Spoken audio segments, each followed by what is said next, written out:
ములుగు జిల్లాలోని మేడారం పక్కనే ఉన్న బయ్యకపేట సమ్మక్క పుట్టినిల్లు ఈ జాతరను 1942కు ముందు బయ్యకపేటలోనే నిర్వహించేవారని స్థానికులు చెబుతున్నారు.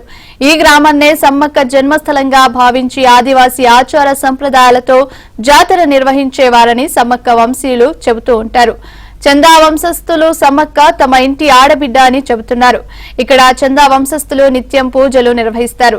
సమ్మక్క పుట్టినిల్లు బయ్యకపేట నుంచి మరింత సమాచారాన్ని మా ప్రతినిధి నవీన్ అందిస్తారు. మేడారం మహాజాతరకు కీలకమైన మూలమైన సమ్మక్క తల్లి పుట్టింది బయ్యకపేటలో. ఈ బయ్యకపేటలోని ఇక్కడే సమ్మక్క తల్లి పుట్టిందని చరిత్ర చెబుతోంది.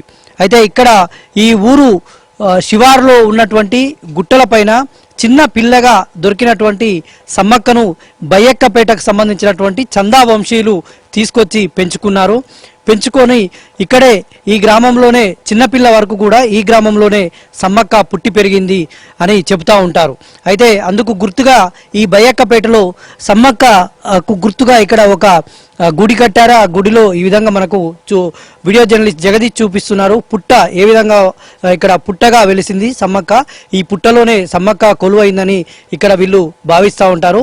ప్రతి ఏటా సమ్మక్క జాతర సందర్భంగా బయ్యకపేటలో ఉన్నటువంటి ఇక్కడ సమ్మక్క దేవాలయంలోని ఈ పుట్టకు కూడా ప్రత్యేకమైనటువంటి పూజలు చేస్తారు చందా వంశీయులు. అయితే సమ్మక్క పుట్టినిల్లు ఈ బయ్యకపేట కావడంతో బయ్యకపేటను కూడా పూర్తి స్థాయిలో అభివృద్ధి చేయాలి చందా వంశీయులు ఎప్పటి నుంచో డిమాండ్ చేస్తున్నారు. గ్రామంలో ఉన్నటువంటి ఇక్కడే సమ్మక్క గుడి దగ్గర వాళ్ళంతా కూడా ఉపవాసం ఉంటూ మంచాలను రివర్స్లో వేసి పడుకుంటూ ఉపవాసాలుంటూ సమ్మక్క జాతర అయిపోయే అన్ని రోజులు కూడా నిష్టగా వాళ్ళు పూజలు చేస్తూ ఉంటారు. ఇక్కడ చందా వంశీయులు ఉన్నారు. వాళ్ళ వంశీయులు సమ్మక్క వంశానికి సంబంధించినటువంటి చందా వంశీయులు. చెప్పండి, ఇక్కడ సమ్మక్కకు సంబంధించినటువంటి చరిత్ర. ఈ పూర్వంలో మా తాతగారు ఈ ఊరు పొందించినప్పుడు ఆయన ఒకడు పొందితే ఆయనకి ముగ్గురు కొడుకులు. ఆ ముగ్గురు కొడుకుల తర్వాత ఒక పాప జన్మించింది.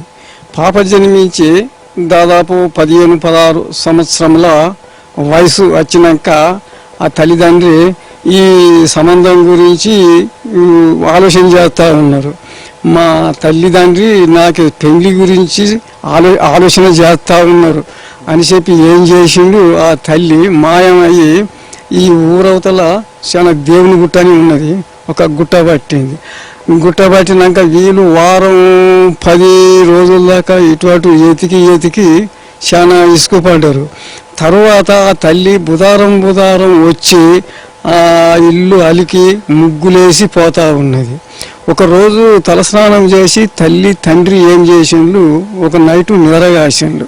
కాదంగానే ఆ తల్లి వచ్చి ఎప్పుడైతే పొరకగట్టబట్టి ఊడుతూ ఉన్నదో ఆ సందర్భంలో తల్లిదండ్రులు పోయి కాగలించుకున్నారు. బిడ్డని కాగలించుకొని తల్లిని ఇన్ని రోజులుగా ఎటువైనావు, ఏం కదా మీ గురించి చాలా కంగారు పడ్డామని చెప్పి తల్లిని వేడుకున్నారు.